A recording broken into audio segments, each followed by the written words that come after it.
अध्यात्म विज्ञान कोई धर्म या संप्रदाय नहीं है, ये स्पिरिचुअल साइंस है जो कुदरत के कानून पर आधारित है। ये विज्ञान पूरे ब्रह्मांड के सभी रहस्यों को उजागर करता है और जीवन के सभी पहलुओं को समझने के लिए एक नई दृष्टि देता है। इसी को आर्ट ऑफ विजन कहते हैं, दुनिया को देखने की एक नई दृष्टि, जो अध्यात्म विज्ञानी परम पूज्य स्वामी श्री कमलेशानंद जी के निर्देशन में सनातन सत्य का अनुसंधान कर हमारे जीवन को प्रकाशित करे। जय सच्चिदानंद। આ બધામાં આત્માની હાજરી જોઈએ, પણ એ આત્માની હાજરીની અનુભૂતિ ક્યારે થાય? તો કે જ્યારે પ્રકૃતિનો એક પણ ગુણ મારામાં નથી, મારો એક પણ ગુણ પ્રકૃતિમાં નથી, એવું બે દ્રષ્ટિમાં બંનેના ગુણો જુદા જોવાય, અનુભવાય, તો તમને ખબર પડે કે મારું અસ્તિત્વ શું છે, મારા ગુણ શું છે, મારો સ્વભાવ શું છે, તો ખબર પડે। નહીં ખબર પડે, આ તો બધું મિક્સ થઈ જાય છે। શું થઈ જાય છે?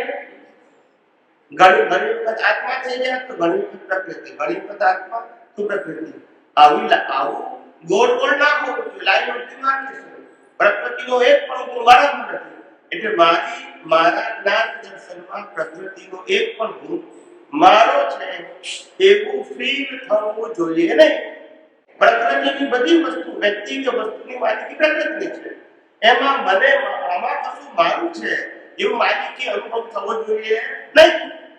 અને મન વચન કાયથી જે ક્રિયા થાય છે, સારી કે ખરાબ, ગમતી કે ના ગમતી, એમાંની કોઈ પણ ક્રિયાનો હું કરતા છું એવો અનુભવ થવો જોઈએ નહીં, તો આત્માનો અનુભવ થાય। આ તો પ્રકૃતિનો અનુભવ કરો છો, આત્માનો કરો તો કેવી રીતે થાય? બંને સ્વભાવથી કેવા છે? જુદા છે। મિકેનિકલ ને અનુભવ ના હોય, શું ના હોય? ધ્યાનથી સાંભળજો બધા। મિકેનિકલ ને અનુભવ ના હોય, અનુભવ આત્માની હાજરીમાં જ થાય, પણ એ અનુભવ કરનારા પાસે જ્યાં સુધી અજ્ઞાન છે ત્યાં સુધી રિલેટિવ સત્યનો અનુભવ કરશે, રાગ દ્વેષ કરશે, કર્મ બાંધશે અને જન્મના ચક્કર ચાલુ રહેશે। એ જ આત્માની હાજરીમાં એને ખબર પડશે કે પ્રકૃતિના ગુણને મારા ગુણ કેવા છે, માટે પ્રકૃતિના એક પણ ગુણને મારે ધિક્કારવાના નથી અને સ્વીકારવાના નથી। I am the only observer। શું છું? ઓબ્ઝર્વર છું। એને સારું ખોટું ટાઇટલ આપવાનો નથી, ઓબ્ઝર્વર। એને ગુજરાતીમાં કહેવાય નિરીક્ષક, પરીક્ષક। પરીક્ષક એટલે પછી મૂડા ઉતરવાનું, નિરીક્ષક એટલે ઓબ્ઝર્વર। નો ઓપિનિયન। શું કીધું? નો ઓપિનિયન। સદાય જેમ 2 વર્ષનું નાનું બાળક હોય અને આમ તૈયાર રમતું હોય તો આમ ચારે જોયા કરે, ઓપિનિયન એમ ઓબ્ઝર્વર। એટલે રાગદ્વેષ ના થાય, આપણો ઓપિનિયન આપતો ત્યારથી રાગદ્વેષ સરળ। કેટલું મોટું પદ છે, પણ એ પદને, પદની ગરિમા જે છે એ આપણને અનુભવતા આવડવી જોઈએ, અનુભવવાનું છે। જ્ઞાની પુરુષ દાદા ભગવાનને હમણાં જ આપણે ગાડીમાં આવ્યા ત્યારે સૂત્ર વાંચ્યું દાદા ભગવાનનું કે અમારી 5 આજ્ઞા એ શબ્દ છે, બિલીફ છે। હું શુદ્ધાત્મા છું, એ પણ શબ્દ અને બિલીફ છે। શું કીધું? અનુભવમાં આવે તો વિજ્ઞાન છે, નહીંતર બિલીફ છે। આ દાદા ભગવાનનું વાક્ય છે। અમે એમ કહીએ છીએ અને એમને કહ્યું શબ્દ જ્ઞાનથી નિવેડો, અનુભવ જ્ઞાનથી। વિજ્ઞાન અનુભવવામાં છે, અનુભવવા માટે છે, અને ધર્મ કરવા માટે છે। ધર્મમાં અનુભવ ના કરવાનો, ક્રિયા કરવાની, તપ કરો, જપ કરો, માળા કરો, પૂજા પાઠ કરો, ત્યાગ કરો, સહન કરો, બધું કરવાનું ધર્મ। વિજ્ઞાનમાં કરવાનું ના હોય, વિજ્ઞાનમાં ઓબ્ઝર્વ, જે થઈ રહ્યું છે એને ઓબ્ઝર્વ કરવું વિધાઉટ ઓપિનિયન। શું કીધું? બસ ઓપિનિયન આપો તો રિલેટિવ સત્ય। ઓપિનિયન ઓપિનિયન વગર ઓબ્ઝર્વ કરો. એ તો ફ્રીડમ છે. તમે કોઈ પણ ઓપિનિયન આપો છો ત્યાં તો બાઉન્ડ થાવ છો. હવે પ્રકૃતિ ઓપિનિયન આપે છે એ કુદરતી રચના છે, પણ એ ઓપિનિયનમાં તમે અંદરથી ભણો છો ધ્યાન દર્શનથી, તો પછી તમે બંધાય. એનો તો ઉદય કર્મ છે, પણ તમારો ઉદય કર્મ નથી, તમારો પુરુષાર્થ છે. તમારે કુદરતી રચના જોવાનું, એ જગ્યા ઓપિનિયન આપ્યો એટલે તમે બાઉન્ડ થઈ ગયા. પ્રકૃતિ તો ઓપિનિયન આપે છે ઉકલે છે, શું છે? પણ તમારા જ્ઞાન દર્શનથી ભણ્યા એટલે પાછું નવું દેખાય. તમારે ઓબ્ઝર્વર રહેવાનું, સમજાય? એટલે કબીરાજી પણ કેમ સુંદર ગાય, ચીકણી કે મોડી બધી પાડેલું છે નિકાલી. કેવી છે? નિકાલી. એટલે વખાણિયા બપોરે પણ બેવલા ચોટા. વખાણિયા બેવલા આ અક્રમમાં. એટલે જેને વિજ્ઞાન સમજાય એને પ્રશંસા અથવા તો વિરોધ એને કોઈ લેવા દેવા નથી, કારણ કે જે બી કરો છો આને કરો છો. અને આ હું પછી વાંધો શું છે? વાંધો શું છે પછી? જ્યાં સુધી શરીર એટલે કે મન અને કાયા અને તેની અવસ્થામાં હું સમાયેલું છે, મારું સમાયેલું છે, ત્યાં સુધી ભોગવવું છે. અને હું ને મારું દ્રષ્ટિમાંથી ખસી ગયું તો ખાલી કર્મનો વિસાર પૂરો થઈ રહ્યો છે, જીવન પૂરું થઈ રહ્યું છે. શું થઈ રહ્યું છે? અને દરેક અવસ્થાને અનુભવો બધાને અલગ અલગ. બાળપણનો અનુભવ જુદો, સ્કૂલ કોલેજનો અનુભવ જુદો, પૈસા કમાવાનો અનુભવ જુદો, મેરેજ લાઈફનો અનુભવ જુદો, સામાજિક જવાબદારીઓ નિભાવવાનો અનુભવ જુદો, ગળપણનો અનુભવ જુદો. આ બધા અનુભવોની સ્ટેજીસ છે એ બધી પસાર થઈ રહી છે. શું થઈ રહી છે? પાસ. ઓટોમેટિકલી એ પાસ થઈ રહે છે. આપણે એવું માનીએ કે હું પાસ કરી રહ્યો છું, બસ એનું નામ ભ્રાંતિ. થઈ રહ્યું છે એનો ખાલી શું છું? ઓબ્ઝર્વર. ને કરી રહ્યો છું તો પછી બોજો છે. હું કરી રહ્યો છું તો પછી બોજો છે. પણ થઈ રહ્યું છે શું છે? એ હું આ વિજ્ઞાનને એટલું અદ્ભુત માનું છું. કુદરતે જે આખું આ દર્શન ખુલ્લું કર્યું એના કારણે જે આ વિજ્ઞાન ખુલ્લું થયું, અદ્ભુત વિજ્ઞાન. અને આજે હજારો લાખો લોકોને વિજ્ઞાન થ્રુ મીડિયા કામ કરી રહ્યું છે. જય સચિદાનંદ. સ્વામીજી આપો છો કે પાણીએ ક્રિયા કરીએ, ચાલીએ પણ ક્રિયા થાય, એ વખતે હું છું તો જ આ ક્રિયા થાય. પણ એનો વિચાર તો ભરેલો છે. એ આપણે શું લેવા દેવા? એટલે આપણે એક જ ગણીએ તો ચાલે કે મારી રીતે થાય છે. હું ચેતન છું, બાકી બધા જળ તત્વ છે. ગમે તે હોય, ગમે તેટલા હોય, આપણને શું વાંધો છે? આપણને શું વાંધો છે? બીજા બધા 5 તત્વથી વધારે છઠ્ઠું ના હોય છતાં તો આપણે પોતે છીએ. નહીં, મને એટલે જરા ડાઉટ કરતો. અને બોલો એ જો આપણે હમણાં કીધું ને કે સ્વામી સામે આત્મા છે એની જાગૃતિ શરીરમાં હોય છે, તો એ રીતે સ્વામી સામે કુદરતી રચનાથી હોય છે. બંને એક છે, એક વસ્તુ નથી. એટલે કન્ટિન્યુઅસલી કુદરતી રચના અને આત્માની હું સુધારતો છું ને મારા જે બધું કુદરતી રચના આ બે છે, જ્ઞાન અને દર્શન. બીજું આ બ્રહ્માંડમાં મુક્તિનું કોઈ વિજ્ઞાન જ નથી. એટલે એક સાથે સ્વામી સામે કુદરતી રચના ચાલુ છે. Everything except the pure soul, everything is કુદરતી રચના. તો હું કઈ કરતો નથી, જાણતો નથી, સમજતો નથી, અનુભવતો નથી, ભોગવતો નથી, જન્મતો નથી, જીવતો નથી, મરતો નથી, સત્તા સંપત્તિ સંબંધ સાધન મારા નથી. આ બધું આખું પેકેજ કુદરતી રચના. શરીર પણ કુદરતી રચના અને સત્તા સંપત્તિ સંબંધ સાધન પણ ને હું કુદરતી રચનાના સંપૂર્ણ પેકેજથી મુક્ત એવો મારો એક પણ ગુણ પ્રકૃતિ મળતી, પ્રકૃતિનો એક પણ ગુણ કોઈ પઝલ નથી. જ્ઞાન ને દર્શન સિવાય બીજું કોઈ મુક્તિનો માર્ગ જ નથી. જ્ઞાન અને દર્શનની સૈદ્ધાંતિક દ્રષ્ટિ આ જ ઉપયોગ, આ જ પુરુષાર્થ ને આ જ અનુભવ, આનાથી કેવળ દર્શન ને કેવળ જ્ઞાન થશે. બીજો કોઈ ચમત્કારિક રસ્તો નથી. અમે સ્વામીજી બીજું એક મને આપને પૂછ્યું છે. હું હમણાં પ્રમાણ છું, પણ વર્ષો પહેલા બીજી સાધના કરતો.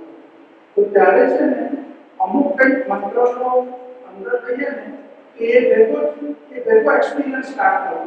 તો એનો અર્થ એમ નથી કે અંદર શુદ્ધાત્મા છે ને તો કેવી રીતે સ્ટાર્ટ થાય? પહેલી વસ્તુ એ અનુભવ આત્માની હાજરી વગરના જ્ઞાન અજ્ઞાન વિજ્ઞાન ત્રણેયનો અનુભવ આત્માની હાજરીમાં જ જડ અજ્ઞાન જ્ઞાન વિજ્ઞાન ત્રણમાંથી એક એક્સપિરિયન્સ ને એટલે આપણને ખાલી કહી દે કે શુદ્ધાત્મા હું છું ગણપતિ તો આવો અનુભવ આવે જ નહીં.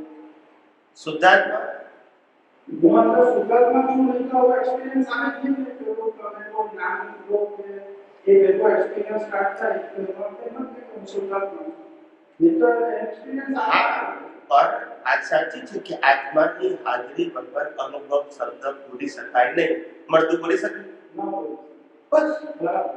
પણ અનુભવ કયા પ્રકારનો છે? એક વગર છે. અનુભવ અજ્ઞાનનો છે, જ્ઞાનનો છે કે વિજ્ઞાનનો છે? અજ્ઞાનનો અનુભવ અધોગતિમાં લઈ જાય, જ્ઞાનનો અનુભવ ઉદ્ભગતિમાં લઈ જાય અને વિજ્ઞાનનો અનુભવ મુક્તિમાં લઈ જાય. અનુભવ તો છે નહીં એટલે આપણને 100% ખાતરી થઈ જાય કે હું શુદ્ધાત્મા છું. કારણ કે કોઈ પણ ડાઉટ એમ થાય કે શુદ્ધાત્મા હશે કે નહીં એવું કોઈ થાય તો આપણને 100% ખાતરી થઈ જાય કે આ શુદ્ધાત્મા છે, આ શરીર છે એટલે એકદમ કન્ફર્મ થઈ જાય. આપણે શુદ્ધાત્મા છીએ, હતા છીએ અને રહેવાના. શરીરનું અસ્તિત્વ રહે કે ના? કારણ કે આપણે પરમેનન્ટ છે, શરીર પરમેનન્ટ, સંજોગો પરમેનન્ટ, સાધનો પરમેનન્ટ અને આ દુનિયામાં પ્રાપ્ત કરેલું સામાજિક ધાર્મિક જ્ઞાન પણ પરમેનન્ટ. પણ હું કેવો છું? પરમેનન્ટ. સમજાય છે? દેટ્સ આટલું નંબર છે.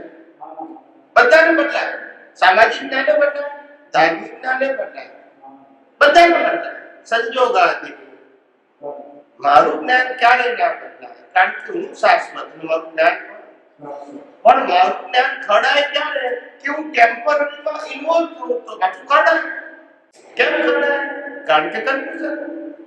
એટલે કઈ રીતે ટેમ્પરરીમાં નિવર્તનતા રિલેટિવમાં સ્થૂળ દાખલો આપું. સ્થૂળ દાખલોને જલ્દી ખબર પડશે. સૂક્ષ્મ દાખલો જરા વાર લાગે. સ્થૂળ દાખલો એટલે શું? દાખલા તરીકે તમે કુંવારા છે, કોઈ પસંદ કુંવારા બતાવે બન્યા ત્યાંથી શરૂ થયું. હવે હું છું અને મારી છે, બોલતા નથી. પછી પાછા બીજા બીજા પસંદ. હવે કે છે મારે તો સમાધિ જોઈએ. અલા મેરવી ઉપાધિ નથી, જોઈએ છે સમાધિ. એમ માણસ એક એક વસ્તુમાં પોતાની નથી તેમાં ઇન્વોલ્વ થાય અને પછી કે મારે આત્માનો અનુભવ કરવો છે. કેમ રીતે થાય? ઇન્વોલ્વ નહીં થવાનું. અવસ્થા ને ઓબ્ઝર્વ કરો અને પાસ થતી જુઓ. મેં અપની કરી, મારે લાવવાનું છે. આ ભ્રાંતિ કાઢી નાખો. સુખનો પણ અંત આવશે માનેલા અને દુઃખનો પણ અને અવસ્થાનો પણ અને શરીરનો પણ અને સંબંધોનો પણ જેનો અંત આવે તે આપણે લાવવાનું છે. આપણે ઓબ્ઝર્વર રહેવાનું છે. શું રહેવાનું છે? That's it. અવસ્થાની બિગિનિંગ થી તો એન્ડિંગ સુધી થવાનું છે. આની તો પુરુષાર્થ નહીં કરવાનો. ખાલી ઓબ્ઝર્વર લઈએ તો આ પુરુષાર્થ આપણે કરીએ જ ને.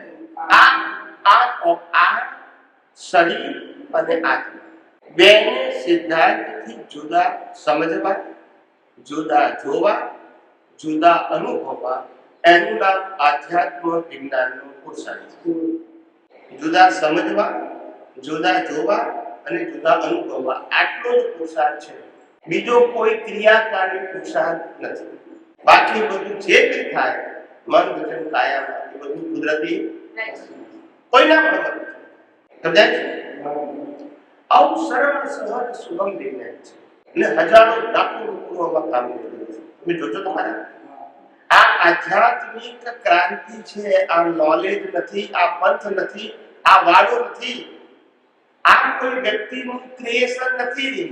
This is the universal truth applicable for any living being creatures. બધાને લાગુ પડે. માને કે આ સંપ્રદાય નથી કે હું માનું તો લાગુ પડે, ના માને તો નહીં. કુદરતનો કાનૂન નહીં માનો તો પણ લાગુ પડશે.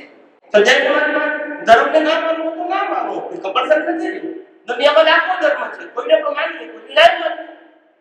પણ વિજ્ઞાનને નહીં માનો, કુદરતને નહીં માનો, એક મોટામાં મોટું અજ્ઞાન છે. કારણ કે એના વગર ફિઝિકલ બોડીનું અસ્તિત્વ છે જ. કુદરતને ન માનો, કુદરતના કાનૂન ન માનો એના વગર આપણું બોડીનું અસ્તિત્વ જ નથી. એક સમય એવો નથી કે આ બોડી શ્વાસ વગર જીવી શકે. જીવી શકે તો શ્વાસ કોણ, પાણી કોણ, વનસ્પતિ કોણ, આ પંચમહાભૂતનું શરીર કોણ, અને તમે પૂછો માનતો નથી તો કુદરતને ન માનવું એનાથી મોટું અપરાધ કરવું. રામકૃષ્ણ મહાવીરને નહીં માનવું તો ચાલે, કારણ કે તમે નથી ને તમારા નથી. સમજાય છે? પણ કુદરતને નહીં માનવું તો નહીં ચાલે.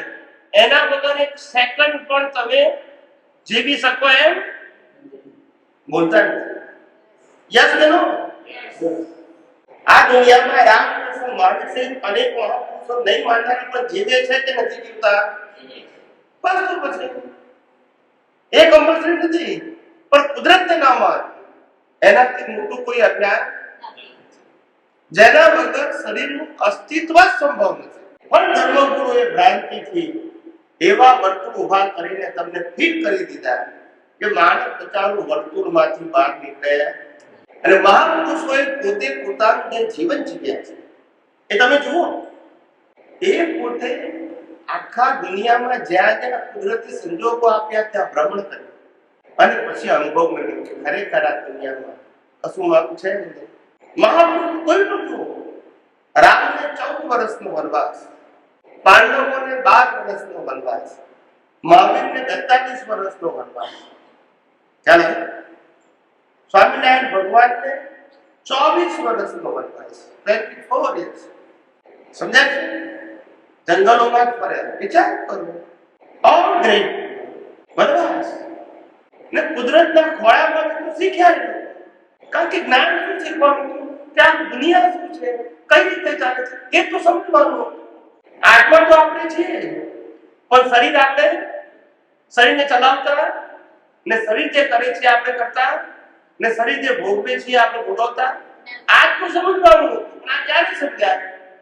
જ્યારે દુનિયાનું સનાતન સત્ય સમજો, એમાં શરીરનું પણ સનાતન સત્ય આવી જાય છે. જે જાણવાનું હતું તે આ, અને જાણવું આપણે ધર્મ અને સંપ્રદાય, વ્યક્તિ વિશેષના જ્ઞાન. કયું જ્ઞાન જાણ્યું? હા. પછી વ્યક્તિ વિશેષના જ્ઞાનને જાણો એટલે પછી શું થાય? કોમ્પિટિશન ને કમ્પેરિઝન. પેલો કે હું રામને માનું છું, પેલો કે હું કૃષ્ણને માનું છું, પેલો કે હું મહાવીરને માનું છું, પેલો કે હું શિવને માનું છું. કે લાગે તો આ કોમ્પિટિશન થઈ ગઈ. પણ કુદરતના કાનૂનને કોણ ચેલેન્જ કરે? બોલો, કુદરતના કાનૂનને ચેલેન્જ કરે તો નથી માનતો. આનું નામ સનાતન સત્ય. સનાતન સત્ય એટલે સાંપ્રદાયિક સત્ય નહીં. સનાતન સત્ય એટલે જીવ માત્રને માને કે ન માને તો પણ લાગુ પડે. સમજાય છે? માને કે ન માને, ધર્મ તો માનો તો લાગુ પડે, ના માનો તો. આજે તમે ચરણ વાંચો છો, દાદા ભગવાન જ્ઞાન ના લીધું હોય તો નહીં માનો, તો બધા પાપી કહેવાય. તમે સ્વામિનારાયણ ધર્મ માનતા હો, શિક્ષાપતિ ના વાંચો તો ગુનો કહેવાય. પણ તમે સ્વામિનારાયણ ધર્મ ના માનતા હો તો કઈ? એટલે કુદરતનું કાનૂન નથી. હવે કુદરતનું કાનૂન એટલે તમારા પ્રત્યેક શ્વાસોશ્વાસ અને શ્વાસોશ્વાસ સાથે સંકળાયેલું જીવન એ કુદરતી કાનૂનના હાથમાં છે.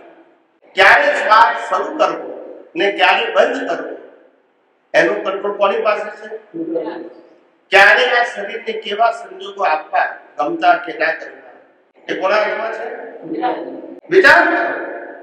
આપણને માની કે જો ઓક્સિજનની કિંમત શું? દુનિયા તો ઓક્સિજનથી ભરેલી છે. વાત સાચી છે કે દુનિયા ઓક્સિજનથી ભરેલી છે, પણ તમારું નાક દબાઈ દેવામાં આવે તો ખબર પડે કે ઓક્સિજનની શું કિંમત છે. બોલતા નથી. પછી તમને કહે કે 10 લાખ ટન રૂપિયા સરાવો કે કરોડ રૂપિયા આપો સર, તો ક્યારે આપણે વાત લેવા દો કે યસ કે નો? તો આ શરીરની કિંમત કેટલી સારી સમજાય છે કે નહીં? કુદરત રાખે ને હવે સમજી ગયા. જ્યાં સુધી આનું આયુષ્ય કર્મ હશે ત્યાં સુધી એને શ્વાસ મળશે. આ જુઓ ને, પેલા 42 કે 43 કર્મચારીઓ નીકળ્યા સ્વર્ગમાંથી, કેટલાક દિવસ પછી નીકળ્યા. વિચાર, અને પાછા હેલ્ધી. કેવા નીકળ્યા? કોઈને કોઈ બીમારી નહીં, રોગ નહીં, કોઈને કોઈ તકલીફ ના થઈ. કેમ બહાર નીકળ્યા આટલા દિવસો પછી સ્વર્ગની અંદર? વિચાર, કુદરતને રાખવું છે તો બધું થઈ શકે, મનુષ્ય એને સહાયક થઈ શકે, શું થઈ શકે? પણ કુદરતને ના રાખવું હોય તો ગલીના છઠ્ઠા ભાગમાં ઉપર પહોંચી જાય, ચાલતા ચાલતા ગુલાબ ખાઈને ઉપર પહોંચી જાય. એમાં કે સુરતમાં જવાની જરૂર નથી.